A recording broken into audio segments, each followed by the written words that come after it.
Selamat sore pemirsa, apa kabar? Tentunya Anda berjumpa bersama kami dalam acara yang selalu akan memberikan inspirasi maupun wawasan baru untuk Anda, yaitu Suara Parlemen bersama saya Yusli Hayanti dan rekan saya Beni Nugroho. Pada sore hari ini tentunya juga sudah banyak sekali berita-berita ataupun informasi yang akan kami berikan ke hadapan Anda.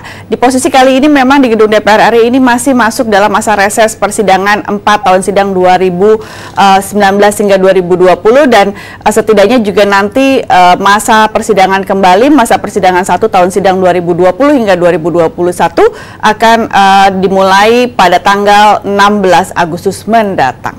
Tapi kalau pidato kenegaraan katanya informasi ya, dari informasi dilakukan pada tanggal 14 Agustus gitu ya. Betul. Jadi kalaupun misalnya memang di masa pandemi ini sepertinya memang banyak sekali pertimbangan-pertimbangan yang akan dilakukan. Setidaknya juga melihat dengan kondisi yang ada, karena kan tanggal 17-nya Pak Presiden juga akan melaksanakan upacara peringatan Hari Ulang Tahun Republik Indonesia yang ke-75. Aduh, tahun ini 75 tahun, tapi lagi prihatin. Prihatin ya. Tapi dengan kondisi seperti ini memang agak berbeda dibandingkan tahun-tahun sebelumnya. Betul. Apapun bentuknya, dengan kondisi pandemi seperti ini memang perlu namanya apa ya?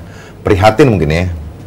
Ya, tapi nanti kalaupun misalnya juga pidato kenegaraan tanggal 14 Agustus mendatang, bagaimana ya dengan komposisi untuk masalah para tamu undangan ataupun misalnya para anggota DPR, MPR, dan DPD ini untuk hadir, dan ini kan setidaknya tidak boleh berdekatan. Ya, kalau beberapa informasi untuk para menteri pun hanya yang diundang mungkin dari Menteri Menko ya. Menko dan beberapa duta besar juga mungkin dipilih atau bahkan mungkin ditiadakan. Tapi masih tentatif atau masih digodok bagaimana pengamanan dari protokol kesehatan ini pada saat nanti pelaksanaan pidato kenegaraan di DPR RI pada tanggal 14 Agustus 2020 ini. Nah, berarti pada sore hari ini kita akan banyak sekali membahas yang berkaitan dengan bagaimana jumlah penularan ataupun misalnya bagaimana dengan kondisi penularan virus COVID-19 di Indonesia, ya kan? Ya, saya akan bacakan dulu beberapa headline media online yang terbit hingga sore hari ini. Ya, tapi kita akan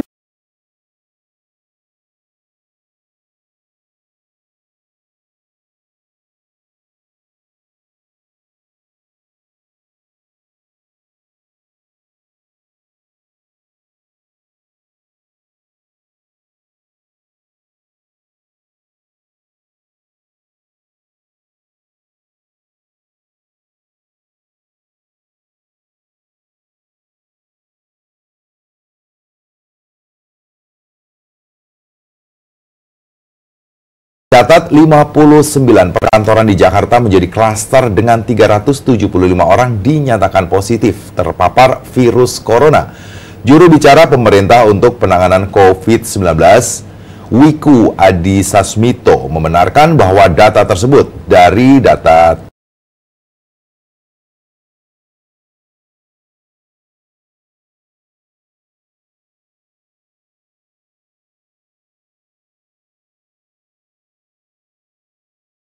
daripada yang terpapar virus COVID-19 ini sekitar 300 orang lebih atau 375 orang. Itu berarti kurang lebih misalnya satu kantor aja kurang lebih bisa 7 orang yang terpapar. Nah, ini bagaimana dengan melihat kondisi sampai saat ini? Kalaupun misalnya ini baru beberapa klaster kantor, ini belum secara keseluruhan. Berarti kalau misalnya kita bicara secara keseluruhan dan di DKI Jakarta jumlahnya ini bisa fantastis. Ini DPR RI juga masuk. Iya, DPR RI juga masuk dalam perkantoran kan. Nah, artinya menjadi hal yang perlu diwaspadai. Ini penting sekali, apalagi kita di gedung DPR RI ini terdapat 575 orang anggota yang perlu kita harus jaga juga nih dari kesehatan. Itu baru anggota DPR-nya. Iya, benar belum sekali. Yang lain-lainnya. Ya, masih harus melaksanakan misalnya rapat kerja dengan kementerian-kementerian. Artinya para menteri, pejabat tinggi masih hadir di sini. Nih, diperlukan sekali protokol kesehatan yang lebih ketat lagi ya. Dan sepertinya harus dijadikan pertimbangan kalau misalnya memang kita masuk dalam new normal ataupun era new normal saat ini, dengan kondisi sampai saat ini melihat dengan penularan yang begitu cepat. Nah, apakah nanti juga akan dicari antisipasi baru? Kalau kita lihat dari hal-hal seperti ini, lagi-lagi kita harus kembali pada diri sendiri, Tegat. tingkat kesadaran mungkin gitu ya. Betul.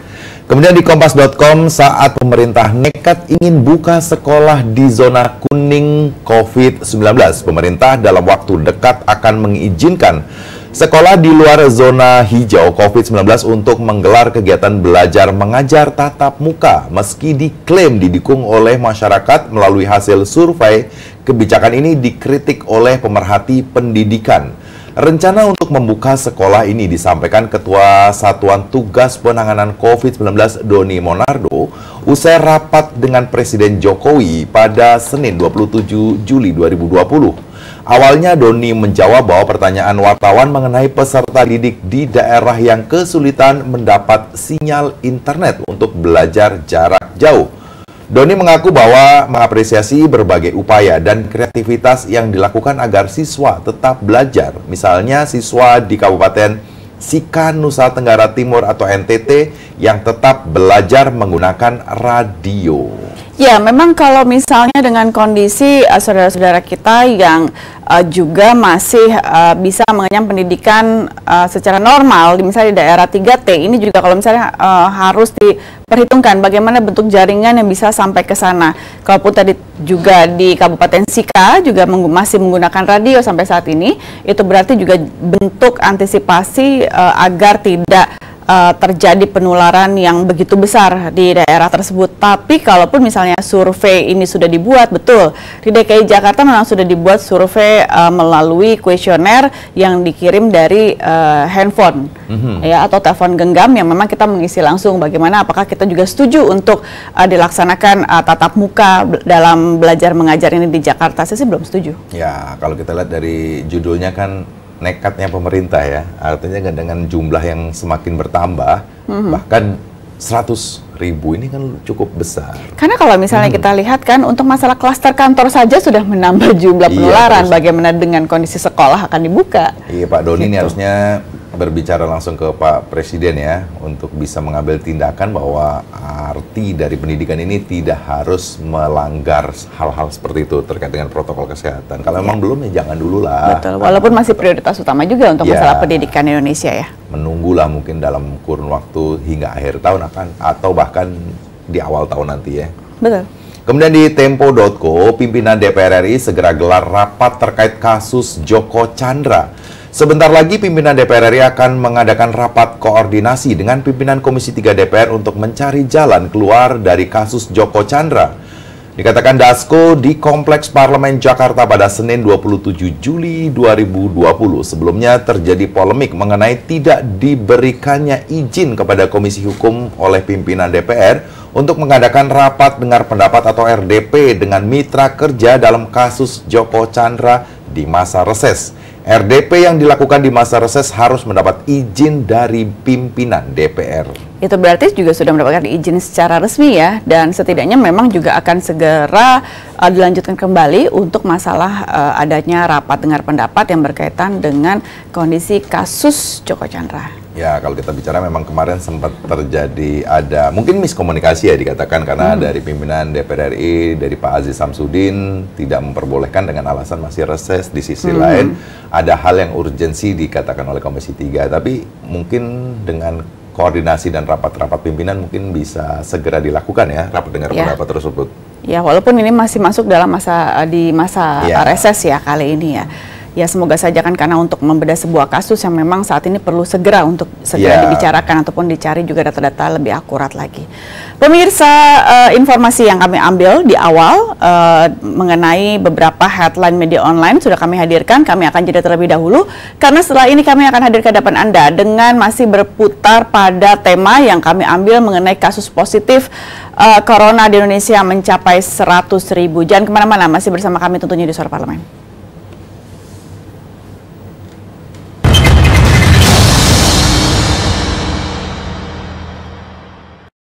Pimpinan DPR RI menerima aspirasi perwakilan massa dari mahasiswa dan dari Serikat Pekerja terkait rancangan undang-undang Omnibus Law.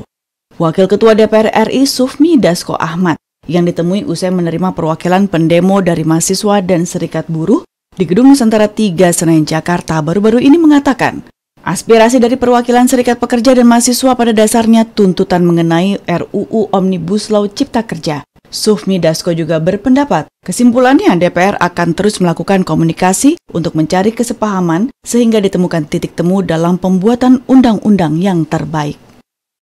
Bahwa apa yang kami lakukan pada hari ini tidak bisa dilakukan cuma sekali. Dan kami akan mengadakan dialog-dialog berikutnya untuk kemudian bisa saling mencari kesepahaman dan mencari titik temu. Selain itu, Sufmi Dasko Ahmad juga mengatakan, tuntutan dari para serikat pekerja dan mahasiswa adalah soal rancangan Undang-Undang Omnibus Law agar dicabut dari pembahasan di DPR. Namun ditambahkan Sufmi Dasko, keputusan tidak bisa diambil secara sepihak oleh pimpinan DPR, ada mekanisme yang harus dilakukan. Ini kan ada mekanisme gitu. Jadi saya tadi sampaikan soal mekanisme yang alhamdulillah mereka ngerti. Dan juga sudah ada juga kesepakatan ya kita akan sering komunikasi supaya semua sumbatan-sumbatan itu lancar. Zikri Yaserto Denus TVR Parlemen melaporkan.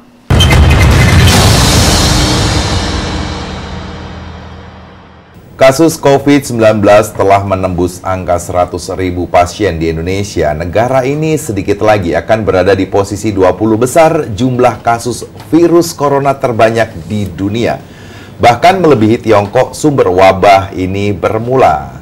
Data Komite Penanganan COVID-19 dan Pemulihan Ekonomi Nasional menunjukkan per hari ini, Senin 27 Juli, total kasus mencapai 100.303 pasien dengan penambahan 1.525 orang kasus, atau yang meninggal mencapai 4.838 orang dan sembuh 58.173 pasien. Presiden Joko Widodo memerintahkan komite untuk fokus pada 8 provinsi, yaitu DKI Jakarta, Jawa Barat, Jawa Tengah, Jawa Timur, Sumatera Utara, Sulawesi Selatan, Kalimantan Selatan, dan Papua. Sebanyak 78% kasus COVID-19 di tanah air berasal dari 8 provinsi ini. Targetnya jelas menurunkan angka kematian serendah mungkin, menaikkan angka kesembuhan ke level tertinggi, dan meminta laju pertumbuhan kasus baru atau COVID-19 dikendalikan. Strategi pengendalian ini menurutnya perlu diikuti dengan tracing, testing, dan treatment kasus corona secara masif dan agresif. Nah, kalaupun misalnya tadi sudah dikatakan bahwa ada 8 provinsi yang memang harus lebih intensif diperlakukan, ataupun misalnya juga lebih concern untuk bisa dilihat bagaimana perkembangan kasus penularannya. Salah satunya juga mungkin yang paling terbanyak adalah Provinsi DKI Jakarta, yang memang juga sampai saat ini juga pada saat masuk tahap new normal, beberapa klaster sudah membuat penularan baru yang diambil dari perkantoran, kalaupun misalnya dalam kasus ini. Dan kalaupun sudah mencapai 100.000, ini tadi memang per tanggal 27 Juli bahkan sudah lebih dari 100.000, yaitu ada 100.303 pasien yang memang atau penderita yang terkena atau terpapar virus corona sampai saat ini. Ini sebenarnya udah lewat, bukan mencapai 100.000 lagi ya. Melebihi Cina, ya kan? Ya, bahkan daerah yang memang menularkan pertama kali tertular di sana, bahwa bukan Indonesia. prestasi kan sebenarnya kita bicarakan. Tapi kalau misalnya prestasi, kenapa harus prestasi paling banyak terkena atau terpapar virus corona ya? Ini sebenarnya kalau bicara masalah dengan bertambahnya masyarakat yang terpapar virus corona hingga mencapai 100.000 ini menjadi catatan penting ya. Lagi-lagi juga waspada kita sebagai masyarakat juga harus semakin ditingkatkan ya. Tapi kalaupun misalnya jumlah terpapar makin banyak, apakah juga nanti masalah tahap era ataupun misalnya di new normal ini, di tahap new normal akan diteruskan ya oleh pemerintah? Ataupun mungkin di beberapa provinsi, 8 provinsi tadi memang harus diperhatikan. Nah, ini yang harus juga lebih segera diantisipasi. Sekarang Papua masuk dalam catatan. Tapi kita lihat memang di beberapa provinsi memang sudah memberlakukan atau menambah misalnya PSBB di beberapa provinsi, misalnya DKI Jakarta juga memperpanjang PSBB-nya, di Banten sendiri, Jawa Barat sendiri. Artinya memang pemerintah daerah juga diinginkan untuk bisa memberikan kegiatan untuk bisa membatasi ruang berkumpulnya masyarakat lebih luas lagi ya, jadi tidak hanya pada satu titik lagi ya. Betul sih, tapi kalau misalnya secara pribadi kamu melihat nggak sih kalau misalnya kita bicara di DKI Jakarta saja, apakah juga sudah banyak kesadaran untuk masalah menjalankan protokol kesehatan? Dimana kalau misalnya kita lihat untuk masalah mall, restoran-restoran, ataupun juga tempat-tempat umum, ini justru saya melihatnya juga sudah semakin banyak yang dikunjungi. Jadi merasa bebas ya, seolah-olah tidak ada. Nah, jadi walaupun menggunakan masker, kadang-kadang pada saat sudah berdekatan, maskernya malah dibuka. Kan beberapa hal-hal yang seperti ini yang memang harus diperhatikan jauh lebih detail. Tapi apa sih yang sebenarnya nantinya pemerintah akan membuat satu program baru ataupun strategi-strategi baru untuk bisa menekan angka penularan yang begitu cepat di beberapa wilayah di Indonesia, tapi kan kalau misalnya secara jumlah, secara global ini sudah lebih dari 100.000 penderita. Dan kami akan jeda kembali pemirsa, masih dengan tema yang sama, jangan kemana-mana, masih bersama kami tentunya di Suara Parlemen.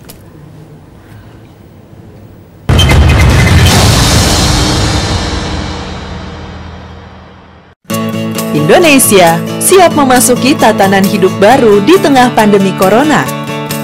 Apa kita sudah paham persiapan dan protokol kesehatan yang harus dilakukan di lingkungan kerja? Pastikan kondisi tubuh sehat saat berangkat ke kantor.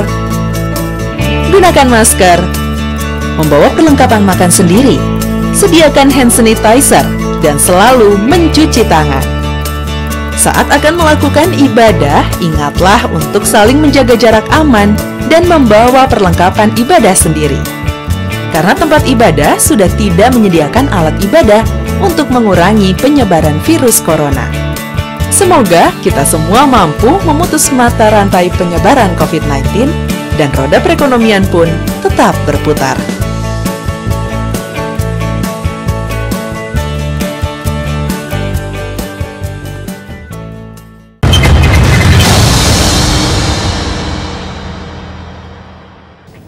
Daerah khusus Ibu Kota Jakarta menjadi salah satu provinsi yang menggenjot jumlah tes corona hingga Senin 27 Juli 2020. Total spesimen yang telah diperiksa mencapai 516.865 spesimen dan lonjakan tes ini membuat positif rate harian di DKI pun ikut naik.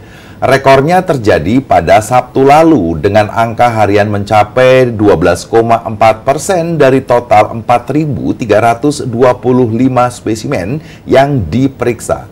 Gubernur DKI Jakarta Anies Baswedan mengatakan bahwa pihaknya gencar melakukan tes COVID-19 untuk menemukan pasien positif dan mengisolasinya agar tidak terjadi penularan, penelusuran pasien dan akan membuat Ibu kota menjadi lebih cepat mengendalikan laju penyebaran virus corona.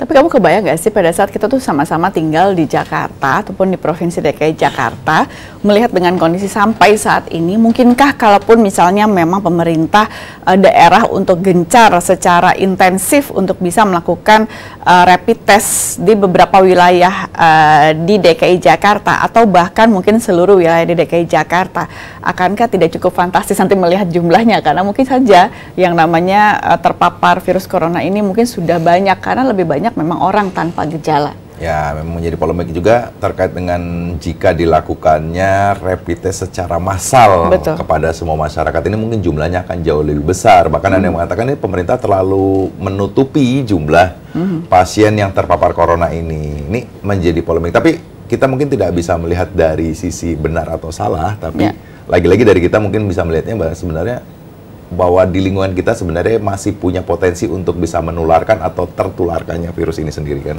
Karena juga kalaupun misalnya protokol kesehatan sudah dibuat, belum tentu juga seluruh lapisan masyarakatnya sudah paham. Karena dengan bentuk sosialisasi yang harus dilakukan langsung kepada titiknya ataupun misalnya langsung kepada masyarakatnya. Mungkin ini merupakan cara paling efektif saat ini untuk bisa memberikan informasi langsung kepada lapisan masyarakat.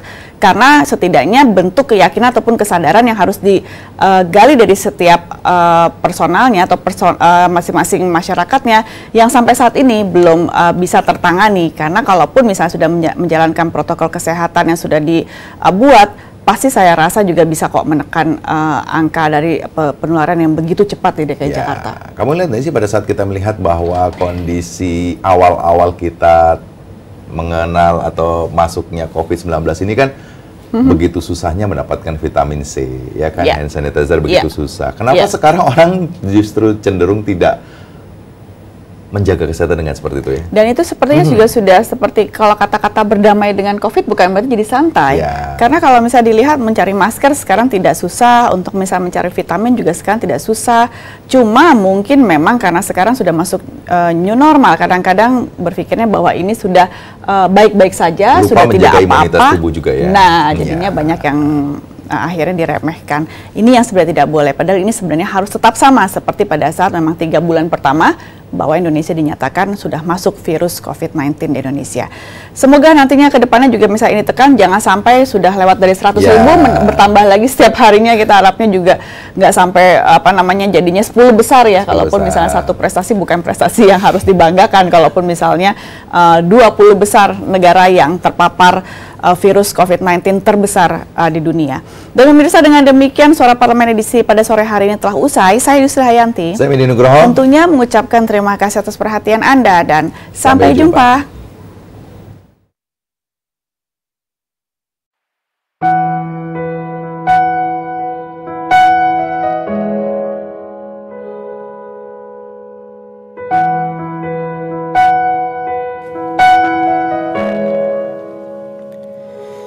Dalam harapku dan inginku, kau ada di sana, di setiap langkahku dan mimpiku, kau ada di